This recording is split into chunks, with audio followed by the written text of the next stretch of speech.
Hello, everyone. Hi, welcome to the student panel. We're just going to wait a few seconds to have everyone join us.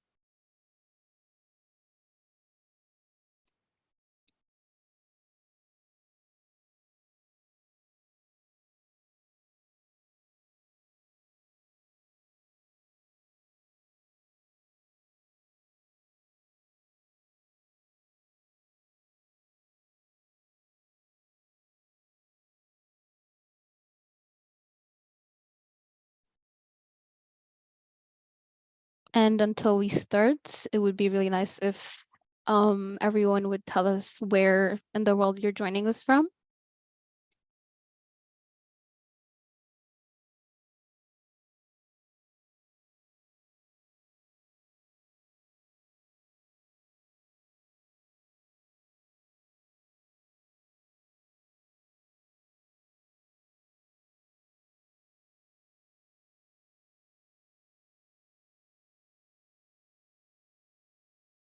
We have people from Canada, people from all over the place, so different time zones. Sorry if it's really late for you. We have people from Mauritius, India. That's really nice.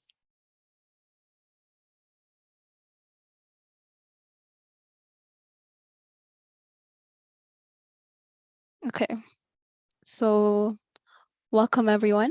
On behalf of the Faculty of Mathematics here at the University of Waterloo, we are excited to welcome you to our Student Life panel today for the March Break Open House 2023. We have staff in our admissions and recruitment team available in the live throughout the whole presentation, where you can ask questions that you may have for them in the Q&A section. My name is Fikar Tulu. My pronouns are she, her, and I am from the Faculty of Environment. My program is Environment and Business, and I am currently on my first co-op term right now as the Recruitment and Outreach Assistant for the Faculty of Math. Today, I will be moderating this panel with 3 of our amazing math ambassadors in different programs within the Faculty of Mathematics. So I hope you all enjoy this session and that it would give you an inside information into the life of some of our students in the Faculty of Math. So to get us started, let's introduce some of our students here today. Arvind, would you be comfortable introducing yourself first? Of course. Hi, everyone. My name is Arvind Nagabhairava. My pronouns are he, him, and I am a 4A BCS data science student here at Waterloo. It's lovely to be here. Hi. Amy, would you like to go next?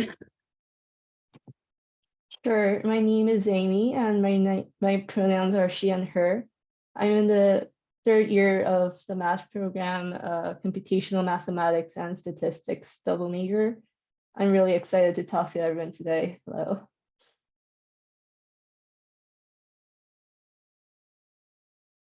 Shani?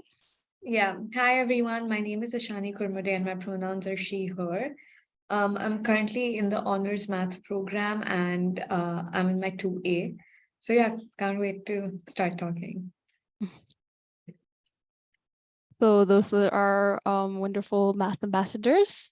So to start off this panel, let me start off with a question for like all of our ambassadors. The first question that I would like to ask you would be like a general question where you could tell us how the environment and the community is like within the Faculty of Math. Is it competitive? Is it what kind of environment is it? How are the professors? How is your experience been so far at the University of Waterloo?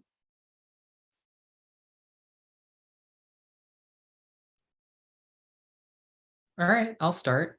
So I've been here for 4 years now, so I've had a lot of time to get to know the environment, get to know the professors, and I'll focus on the professors and the other two can talk about some of the other stuff. But I've loved the professors I've had so far at Waterloo. So many amazing professors. In first year, I had a professor named Eddie DuPont, who is just such a wonderful guy, who's my calc professor. Professor Carrie Knoll was amazing. Jordan Hamilton, so many amazing professors that really care, especially when you're in first year. We get you all of the best professors with the awards and all of that. And they're just so kind and really good at what they do. So I've loved the professors I've had here. So that's my part. Yeah, and just to add on to what he said, the environment here is really nice. It's very warm for sure. With respect to the competitiveness, I feel like it's as much as you want it to be. If you want to be like the high achiever with, you know, all your advanced courses, you can be, but if you want to sort of do your courses, but also do a bunch of other things like clubs and everything, you can do that as well. So it's very warm, and there's a lot of support available as well through your professors, through your TAs, through the tutoring center. And another thing I really like about the Faculty of Mathematics is just how flexible it is. I mean, math itself, the honors math program, I believe, has around 14 majors that you can choose from. So there's something for everyone here, which I really like. Yeah. Amy, I'll let you answer the next question that we have. Sure. So our first question has come into our Q&A. It says, is it really hard to get into Waterloo Computer Science? What average will they accept? From what I heard, it is that they need high 90s, and you would need to have a really strong extracurricular in order to get in, even though acceptance rate is 4.3%. I think Arvind is more, you can answer this question. Sure, I'll take a crack. I think we have one of the people from our backend team who's going to be helping out in the chat as well, answering away. But in short, what I always tell students, and what I'm going to tell even my brother when he starts applying next year, is if you have over a 90 average, you know, a good solid mid 90, you like the courses you're taking, and you have a solid extracurricular portfolio. If you do all of that and you still don't get into the program you want to, it's not on you anymore. That's on us. We couldn't take you in for whatever reason. So it's what I've been telling students forever. So I'll say it again. Mid 90 average, extracurriculars, have a good time. Even if you have all of that and you're still not able to get into your programs, that's not your fault anymore. So yeah, don't be too hard on yourself. It is a competitive program for sure. Yeah. Another question that we had, kind of like everyone can answer, but since I cut Amy off, I think we can give you this question. Someone asked us about residents. Do you have any like favorite residents on campus? It could be off campus as well. Any thoughts on that? Sure. So I actually lived in residence for 2 years, from my first year to second year, and I made so much new friends there. And there are floor dons as well as building dons that are here for you like every day. If you have any problems, they are there to help you. My favorite residence was the University of Waterloo Place. I really liked how the meal plan was also very good. They give you a lot of great food there. I love the food in Waterloo. Yeah. Anything you want to add? Is Shawnee? No? Yeah, for sure. My favorite residence is going to be MKV because I live there. But I think with respect to residence, I feel like it's great for first years to live on residence. It's the best way I feel like to make friends, because everyone there is like you. Everyone's moved out of home for the first time. Everyone's trying to figure out a new city. Everyone's trying to I moved half the way across the world. So it's a great space to make friends. And I think there are like two styles of living. There's a dorm style and there's a suite style. So whenever the residence forms goes out, you can fill in your choice, but there are pros and cons to both, I think. With your suite style, you get your own private space, you can cook if you want to, but with your dorm styles, it's definitely a little more social. So I feel like it's what you want to make out of it. But yeah, I highly recommend living on residence in first year. Yeah, makes sense. Another question that we have that you could all kind of answer is, how hard is it to find co-op during your first term?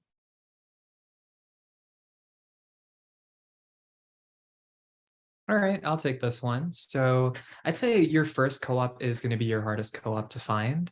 And you're going to have slightly a different experience than we've had in the past couple years, because of the pandemic. But a lot of what you'll see is online interviews, so you won't often have to go in. It is obviously harder in your first year because you won't have anything to show as much as you will once you have your first co-op term. I remember I was in first year applying to, 50 jobs, another 50 continuous rounds. And then eventually, more often than not, you'll find something. Most students do. So yeah, first year, it is a bit challenging. It'll take a bit more time, but honestly, once you have that first co-op experience under your belt, smooth sailing from that point forward. It becomes a lot easier to find a job. Even if you want to try something new, I started off doing QA work and then I transitioned to data engineering and data science jobs. And that's one of the things I love about co-op. You don't have to do the same thing every single term. You can mix it up, or you can do the same thing over and over in like different companies and things like that. So challenging for your first time, but it does get easier. Yep. Can I add? Sure. So my first co-op, I needed to go through 4 cycles, but there are like multiple cycles throughout the term where you can apply to different jobs. I think this is a really good advantage being in the co-op term. And so a cycle has a job search period, an interview period, and then there's some time that you can rethink your strategy before you go into the next term. So like for me, I had to republish my resume for 5 times and then I actually got the job. And I thought it was a great experience trying to improve myself during the term. So yeah. Yeah, so for the next question, we had a question asking about selecting your math major and what exactly is the process and what year do you choose it? Ishani, do you want to take that? I can take this one. It's honestly, it depends from major to major. Like I said, I think there are 14.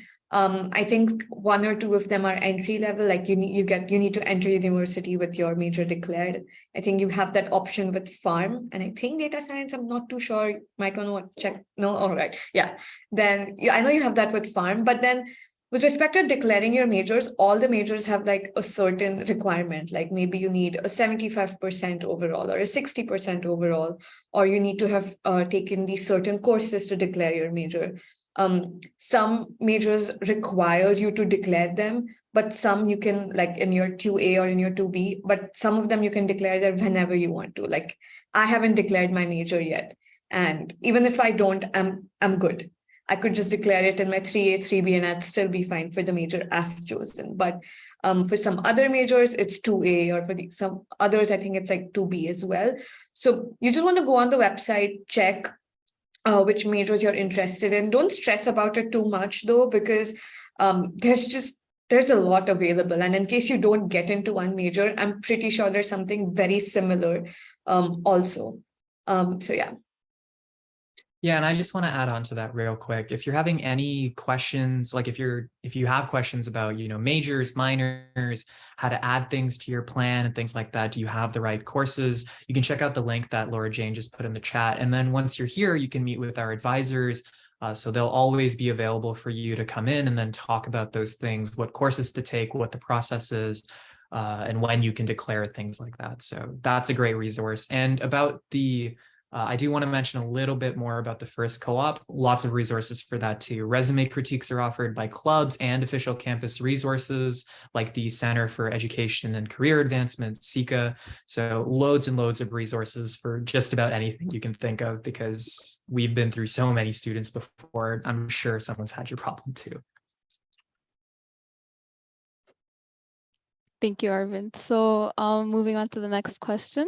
Someone has asked, what courses are recommended in high school if you're thinking of applying to computer science in university? A lot of computer science questions. I can take that too. I believe it's usually you need 2 math courses, an English, and then your other ones are going to be from your top 6, I believe. If you're in Ontario, for sure. I'm not sure what the requirements are outside of that. But your high school guidance counselor should be able to help you with that. And all that information is probably on a website that we'll be able to drop in the chat soon as well. Yeah.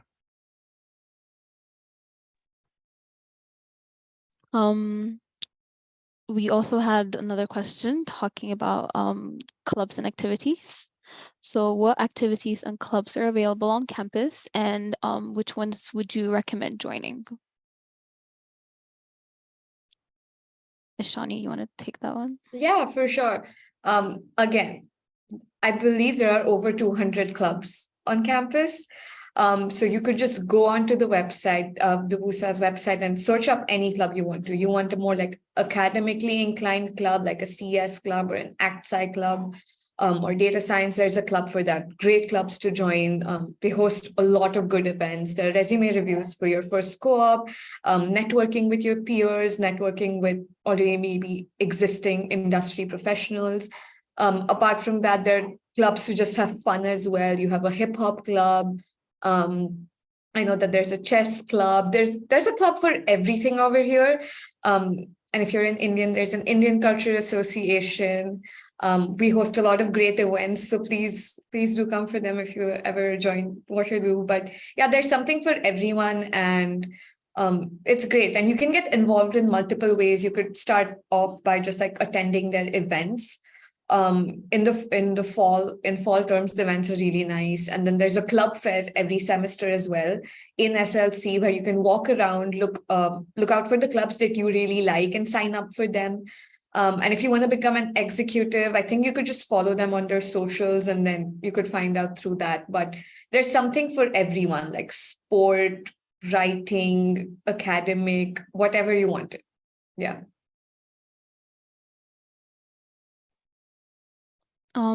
Moving on to the next question. It's more directed to Amy and Ishani. The question was, does your high school education matter? And if you haven't studied in Canada, how hard is it going to be in the first and upcoming years? Amy, you want to take this one? Sure. So I would say that as an international student, the most difficult thing in first year was actually the culture, since like it's a new culture and you're trying to get adapted to a new place. So for math courses, personally, I thought it was less of a burden because all of the first year math courses are intended to be provided for like no background about math or any like CS. So I think the most important thing as an international student would be making connection with other international students or friends. And then like math courses are something that you can also adjust to as like you are moving on to being a college student. Yeah, I agree with Amy on that one. I feel like, so personally, I come from an Indian education background. So for me, adjusting to the content, like just the course content, was not that hard. It's definitely a level up, but that's with any program you get into. Not really necessary to math, but it's definitely a level up, but you can adapt to it pretty easy. The only, I feel like, slightly challenging part for me was to just the course delivery, because that's not how I was taught back home. For me, back home, before I came in high school, assignments were supposed to be the easier part of the course. But in university, that's not necessarily the case. You need to spend a lot of time to get your assignment done. So I think it's just the mindset change. And like you said, I feel like if you meet like-minded international students, but also locals who've probably studied in Canada, I think a mixture of both, and you should be good. But I would highly recommend office hours in case you ever feel like you've not understood something, or you just simply don't understand, okay, but why is this the way that it works? Office hours are great. So you shouldn't worry too much in terms of the method. Just come with an open mind. Yeah. Thank you both for the answers. Those are really nice. More of a question directed to Arvind. Someone was asking if computer programming or coding was required for admissions, and if they would get extra credits if they study computer science in high school. Right. So we officially don't have a requirement for you to study computer science in high school. It's not a prerequisite. It can't hurt, obviously. But what we do in your very first computer science course is that course is probably CS 135, maybe CS 145, which is the enriched version. We can answer questions about that later. It's taught in a language called Racket. If you haven't heard of it, that's the point. No one really uses that as much outside of an educational context. And it's not a language like Python or Java or something like that, where some people would have never seen it before, and then others will be able to know it inside out. So I'd say that in your first semester, being taught in Racket is a huge advantage because it levels the playing field. If you have the experience, if you don't, no one has, Racket experience, so to speak. And that's not to say, go out and learn Racket. That's not the point. You'll be taught in a very, very friendly, like hands-on way. No prerequisite knowledge is expected. You're taught from the ground up. I didn't have very much computer science experience coming into the university. I'd never been to a hackathon. I did take computer science in high school, but I only knew like a little bit of Python, maybe one Java project. So yeah, don't worry about not having computer science experience. That's why you're coming here. So yeah.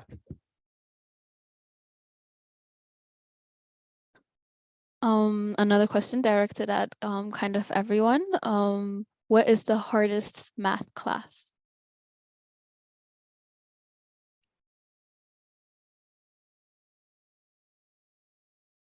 Amy, do you want to take this on, or maybe Shawnee? There are many, but that's just a secret between you and I. But in terms to first year courses, I think personally, I really enjoy calculus. So I loved the calculus courses, but I think one sort of hurdle that everyone comes across in first year is Math 135. And the following course, Math 136, you will see a lot of students sort of, just ganged up in a study room trying to get through the assignment. They're definitely, I feel like, a little more on the harder side. Not impossible. Not to toot my own horn, but I did really well in them. But it definitely requires a lot more effort than maybe the rest of the courses that you're taking that semester.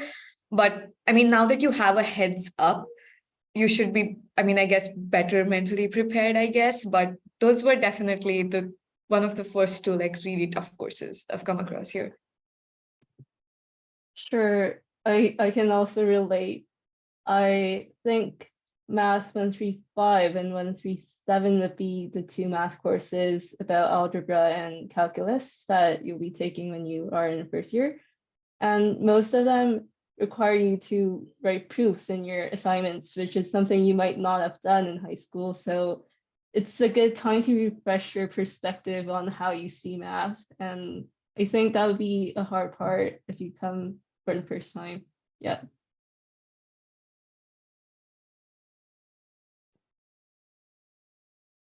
Okay, so next question. Which sequence do you guys recommend the most?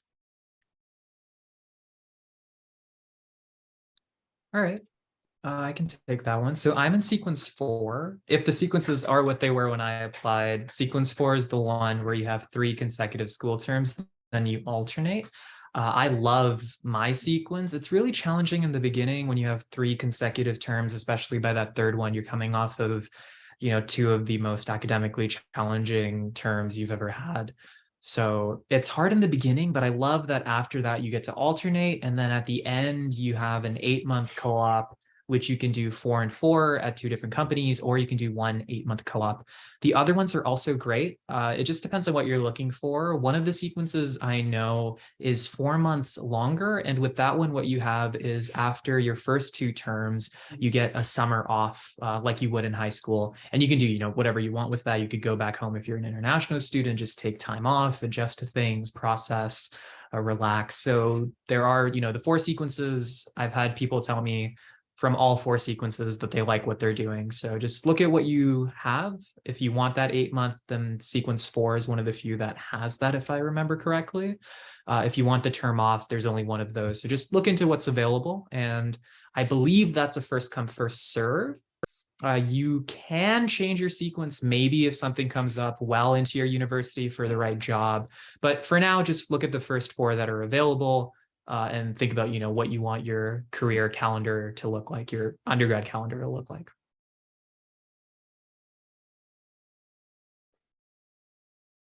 Moving on to the next question.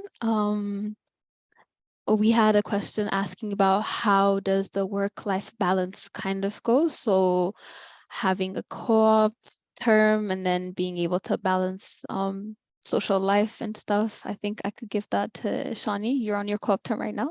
Yes, I am on the co-op term right now, but I've also taken a course. So work-life balance really, it comes into play this term for me.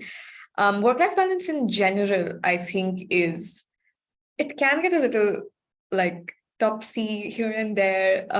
I feel, but that's with your first years because you're really taking that time to adjust yourself to the content that's being taught to you. At the end of the day, it is going to be a little tougher than your high school. You're in a new place. You have that to figure out. If you're living off campus, you have to do your own dishes, figure out your own food. You're trying to make friends, but at the same time, you also want to keep your average good. So I'm going to speak of personal experience. I remember my first term, so my 1A, looking back, I feel like I ended up spending more time trying to just get adjusted to a new country and make new friends. And then in my second term is when I was when I was settled in on residence, I had a good set of friends, is when I really focused on my academics.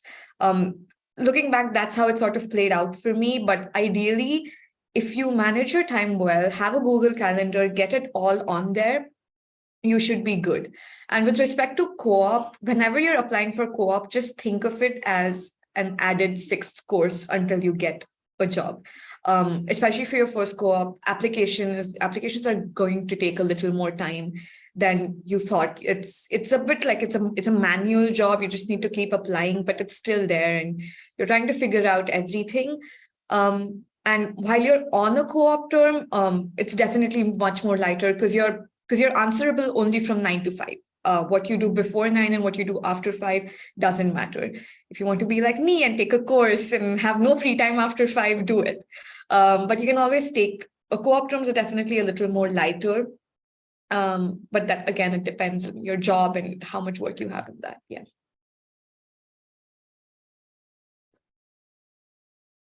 Amy, do you want to add on to that?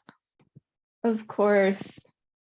So I feel like I like to play with my friends when I have free time. I also go to math clubs, game clubs, international student societies.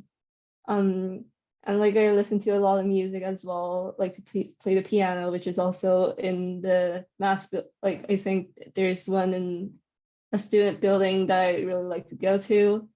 But my friends really give me the motivation to work as well as have fun. So I think that's a great part of being in University of Waterloo. Yeah. Great, thank you. So more of a computer science focused question. What unique features of the computer science program at the University of Waterloo do you believe sets it apart from other universities? Right. So I'm not too familiar with the other programs that are out there, but I can say the 2 things that I know for sure that Waterloo does differently. And the first thing is the rigor, the mathematical rigor that goes into your entire education. So the course that a few of us mentioned earlier in the conversation was Math 135. That is your algebra course, but no one calls it the algebra course when they're taking it because the entire time you're learning how to write proofs. You're learning how to do logical reasoning and explaining that not only is my thing correct, I can prove that it's correct. And proofs and logical reasoning courses aren't usually taken as part of programs in other universities in first year. From what I've seen, that's a third year, fourth year thing. And I think that it's an amazing thing that we do that in first year. It is a math course, and you do learn a lot of new mathematical things. But the biggest part of that course is learning how to prove things, learning how to articulate your understanding and your solutions.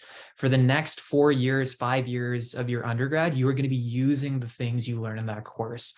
Every single math, stats, CS course I've taken since then has used some element of writing a proof, understanding a formula, or something like that. So that's my biggest takeaway from Waterloo, is going to be the way it's helped me shape my mind, how I approach problems, how I explain solutions. And the second thing is our co-op program. Obviously, it's wonderful. On my third co-op term, I worked remotely at a company in San Francisco. And when I got the job, I was like, oh my goodness, they're in San Francisco in America. Why are they hiring from here? And it's because that is what we do. We have the co-op program. We make it really easy for employers from around the world to come and hire our students. And once we get there, we as the students do well enough for them to want to come back to us. So the co-op program is amazing. All of my friends that are, in different fields and different universities, they are right now, having the usual struggles of finding a job on the job boards. Everyone's applying. I need to set myself apart. I need to apply through all these sites. But at Waterloo, on the job board called Waterloo Works, every single day you see new postings during your co-op term, during your term before your co-op term. It's hard to get through all of them. That is how many opportunities there are. So those are my two big takeaways: the mathematical rigor in how you learn to communicate your ideas and prove things, and the co-op program. I think that's what anyone would say for all the other programs as well, not just computer science. So co-op really differentiates Waterloo from other universities. So completely moving on from co-op and school and computer science, we have a question asking about residence. So how do the meal plans work? Is it like a common dining hall with selected food items, or do you have to buy food or cook?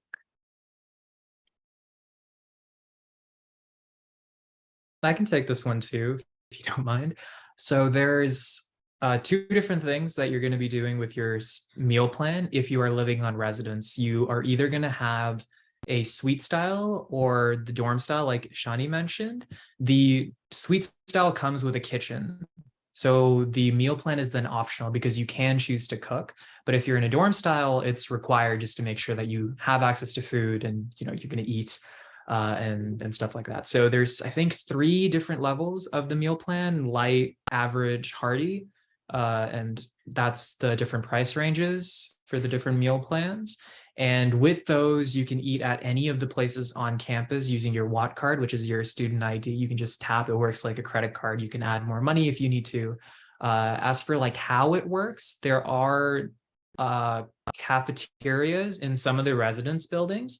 Everything is a walkable distance from all of the residences. There's going to be one that you'll usually go to. I lived in Claudette Miller Hall, which is CMH in first year. So they'll have like a pizza station, a pasta station, hot food every single day. There's a rotation of new stuff, vegetable, salad bar, yogurt bar, burrito, whatever. So lots and lots of options.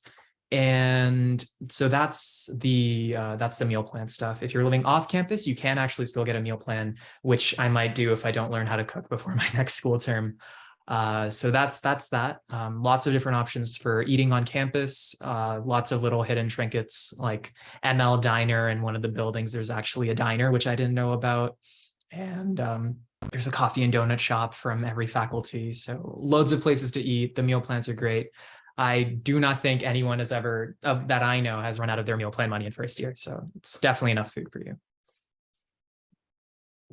Yep.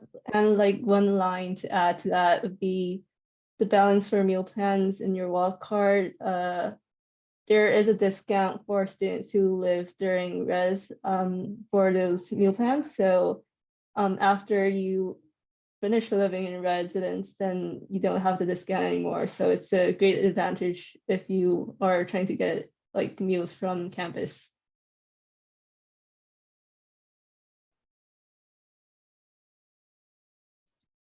So moving on to the next question. We had a question asking about your co-op experience. Any favorite co-op jobs that you have been through? I think I would give this to Ishani because you're having your co-op term right now. Yeah, for sure. And one thing is, I think my co-op experience has been a little different than everybody else's up until now, simply because for my first co-op, I didn't have a traditional corporate job. So I went in for this program called We Accelerate, which was offered by the university. I think they started it during the pandemic, if I'm not wrong. And what the program basically was that I think they had 4 to 5 industry partners coming in on board with some students and them doing the projects. So I worked with Microsoft on that one, and I got to sort of learn a little about AI and cloud computing. And that turned out to be really good for me because now I've landed a really good job, but in a really good position. Co-op really teaches you. I think what you learn on the job, you can't even compare it to what you're learning on your study term. It gets you ready for the future. It sort of gives you a little bit of an insight into the real world out there. And I feel like this is my second co-op, and maybe Arvind, he's done way more co-ops, but I think he would agree that every co-op term teaches you something different. Not only in terms of like your skill set, it's also because you're interacting with so many different kinds of people of so many different age groups as well. When you're in university, your classroom, they're all your age, or at the most you're interacting with a professor, but now you're interacting with somebody who's in their 20s and their 30s. They've all come from very different walks of life and just how you get together and work. So it improves you overall. Yeah. Amy, do you want to add on to that? Sure. So I can talk a little bit about the jobs I've worked for as a co-op student. So my first job was in a health company in supply chain. And I've also worked for a teaching assistant in University of Waterloo. And now I'm working in a retail company as a data specialist. And looking at this process, I can see how I got to understand which field I want to work in and which jobs I would really like to take as my career even after I graduate. And that's something I really value. So I think the co-op opportunity can really help you understand who you are and what you really want to do. And yeah, fully recommend. Great, thank you, Amy. So another question that we have is there a huge gap between the high school classes that you take and university? If there is it necessary to take an extra curriculum class in order to adopt into the environment in advance?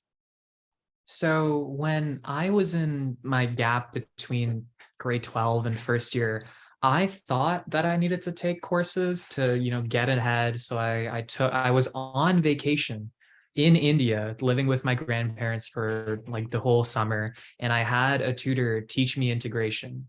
And when I finally got to Calculus 2, it helped me for maybe 2 days.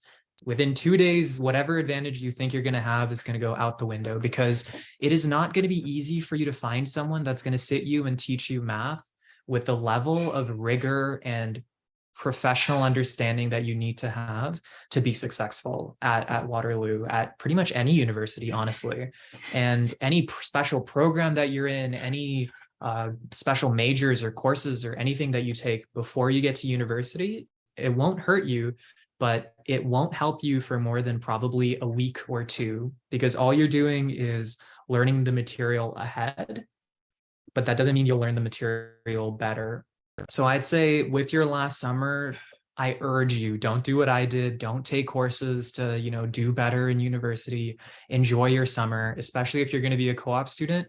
You're going to have school and co-op alternating all the way through to graduation. Enjoy your last summer. You do not need to take courses to do well in university. That's what university is for. You'll deal with it when you get here. It's not that bad.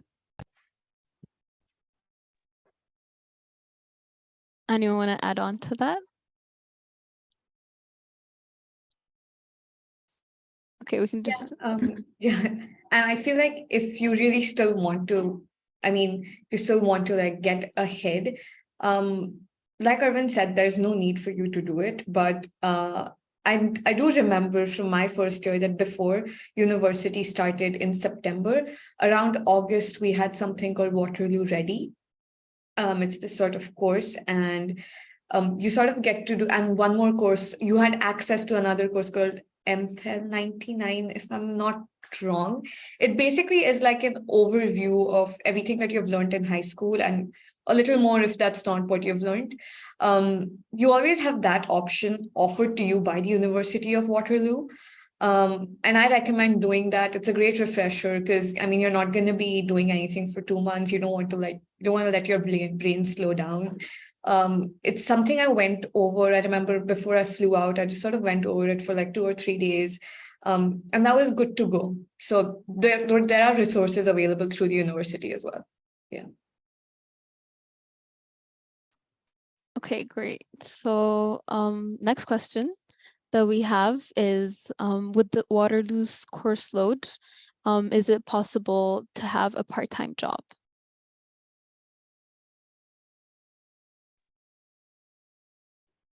All right, I'll give it a go. So I'd say it's probably not the best idea to do that on your very first term. I'd say take your first term to really get used to university life, get used to university course pace. One of the biggest things about university is how much information you're given at the same time. The speed that you go in a university course is so much faster than probably anything you've ever seen in high school. But on top of that, just in terms of time, you're going to have 5 courses, probably 3 hours of class time per course per week, and then 2 to 3 times that per course per week per hour. So it comes out to 60 to 80 hours, I think, is the usual average of time you're spending in class or on your assignments, looking for jobs. It's going to be probably 10 more hours a week. It is a lot of time. So if you're looking for a part-time job that you're going to do 20 hours, 30 hours a week, not everyone can do that. That being said, there are part-time opportunities on campus that are slightly less commitment. When you get past first year, maybe into your second, third year, if your grades are high enough, you'll be reached out to, or you can apply for marking positions, and that'll be 3 hours a week or 6 hours a week. There's also positions available refereeing for the many intramural sports that we have on campus, and that'll also be, pick your own schedule. Front desk assistance is also an opportunity after your first year, I believe, as is, dawning. So there are part-time opportunities available, but I'd recommend wait until after you've started, give it a month, a term to see if you can fit that in, because it'll be different for everybody. I think that's great advice. My friends in second year and third year look for part-time jobs in campus, including the marking positions as well as libraries or any other positions that are provided in University of Waterloo are great choices that you can make since they are very flexible with your schedule. That's my recommendation here.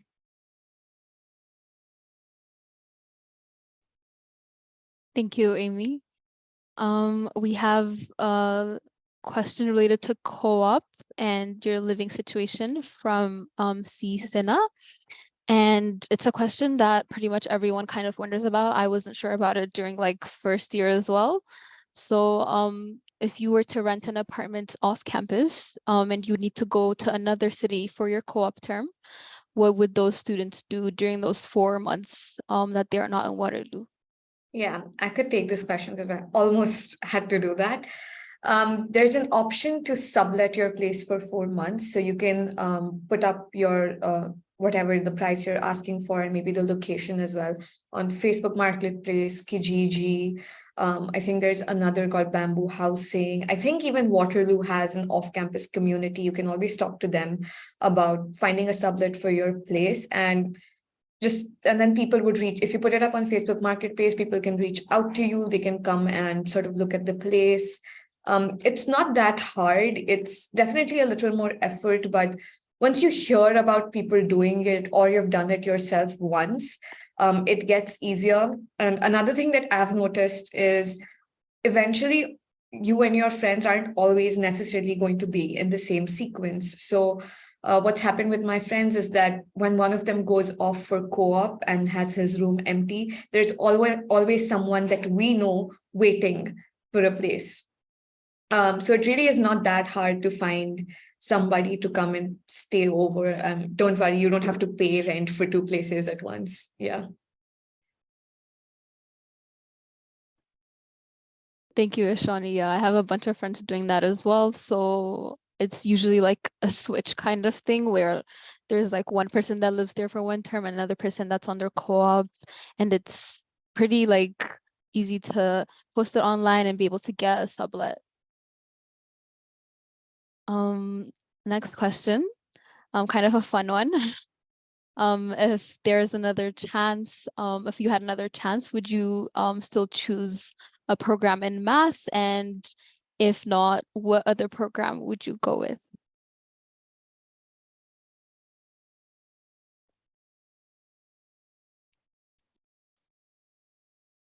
Everyone wants to do math. Yeah, I think I would like to stick to math. Like I said in the beginning, there's just so much that math has to offer. And just the fact that it's so flexible. You can do whatever you want, whichever course you want, whenever you want, if your program allows it to. And I feel like that's the best part. Like for the major that I'm looking for, one of the really good like options that I have is they've given me a list of suppose like 4 courses, and I'm required to do only 2 of them. I get to choose which 2 I want to do. If I don't want to do something really CS heavy, I have math alternatives, or there's some topic that I'm really interested in, I could do that as well. And I honestly don't know of any other faculty that would sort of give me so much of an option to sort of explore just like my personal interests in that sense. So I would love to stick to maths, and yeah. Yeah, I'd also stick to math. Ishani talked about the flexibility within while you're taking the program at the university. I chose math and computer science statistics because I wanted flexibility in the workforce. Math is not tied to any one industry. I could end up working for a company that has something to do with sports or medicine. We have a biostatistics major here. You can go into teaching, you can go into literally any industry because every single industry has numbers. Every company has numbers, and every company has computers nowadays. And as part of the math faculty, you can take math courses, computer science courses, stats courses, as much as you want. So the opportunities are endless. And you're not tied to a specific country either. Like I don't need to stay in Canada. I could go to New Zealand or Australia or anywhere I want to in the world because these skills are transferable to anywhere. So I would definitely stick with the math faculty computer science program. I've loved my time here. Yep, and just to shortly add into the flexibility of math program, actually in my first year, I was thinking of actuarial science or biostatistics as my major. So I knew that statistics was my passion, so I would definitely stick with math. But actually, after my second year was when I actually got to declare my major for statistics as well as computational mathematics, since I found out that my passion was more in data and CS. So I think it's really nice to have the flexibility since you don't really know for sure if what you're getting into in your first year would be something you want to do for the next 4 years or 5 years. Thank you, Amy. Yeah, so linking to your answers, we have a question that asks, would you recommend taking a minor? And how could taking a minor affect the work-study life balance as well as job prospects? Sure. So I believe if you want to add a minor, then you have to take 8 courses. So if you're trying to add a minor to your program or like your study, then you want to make sure that you have enough time as well as like course load. But yeah, does anyone want to add to that? Sure. So I'm not taking a minor. I'm in the data science program, and sometimes it feels like a double major with the number of statistics and CS courses I have to take. But I will say that the way most of the minors work is if you plan on taking them early enough, you won't have to change your sequence at all. You'll graduate on time. And so the main difference in terms of work-life balance is usually when you get to your upper years, you get the opportunity to take some of the easier courses with your electives, and you can really balance out your schedule if you have a really hard course coming up. Like, for example, I'm taking Intro to AI and like big data and courses like that right now. So with my electives, I'm taking a healthy lifestyle course and an English course and something like that. So I'd say that if you do a minor, some of your courses are going to get harder. Your electives, you'll have a lot more restrictions on. So by the time you get to third year, fourth year even, you'll have your core courses for your program, but then your minor courses will also start to be a bit more challenging because you'll be taking third year economics courses, for example, if you're doing an econ minor. It is doable. Just make sure that you talk to your advisor early on so that you know what your courses are going to look like, what your semesters are going to look like, and none of them are too heavy. So doable, just talk to your advisor, plan ahead of time. Thank you, Arvind.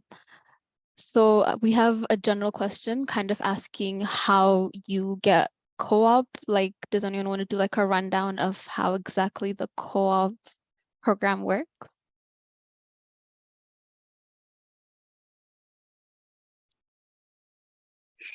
Sure. Okay, I'll take it.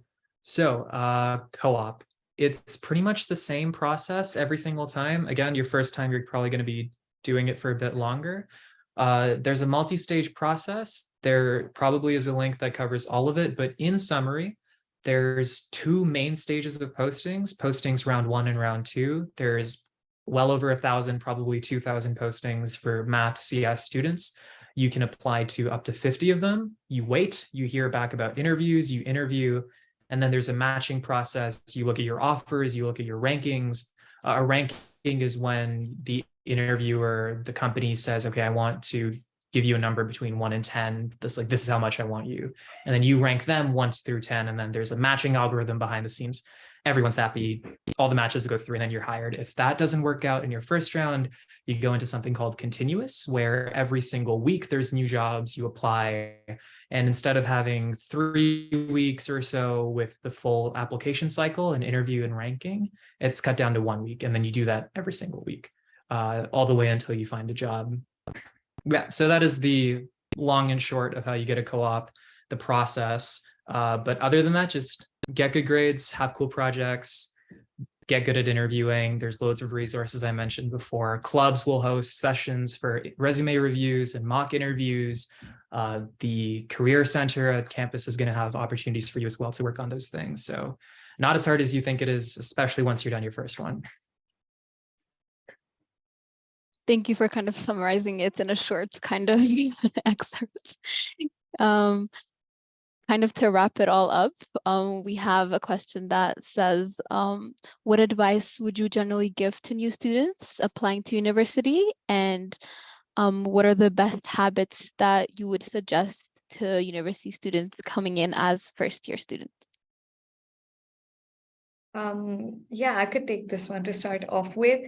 I think one advice I would give is just that come in with the right attitude. And one thing that I noticed after coming to university, especially, was just that you've gone from a small pool of 100 to 200 people to 1,000 people really quick.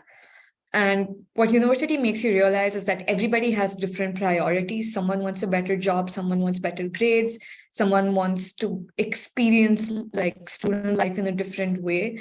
I think mine would be just try to identify that. What do you want to get out of your university experience?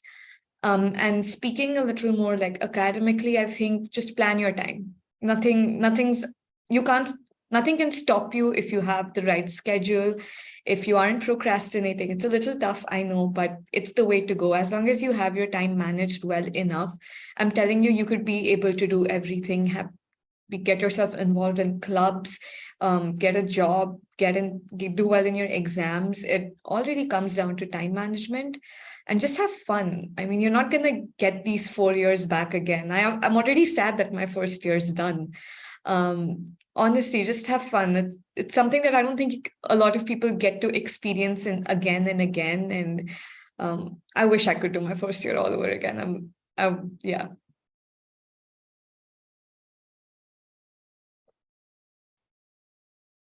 Does anyone else want to add? Amy, okay.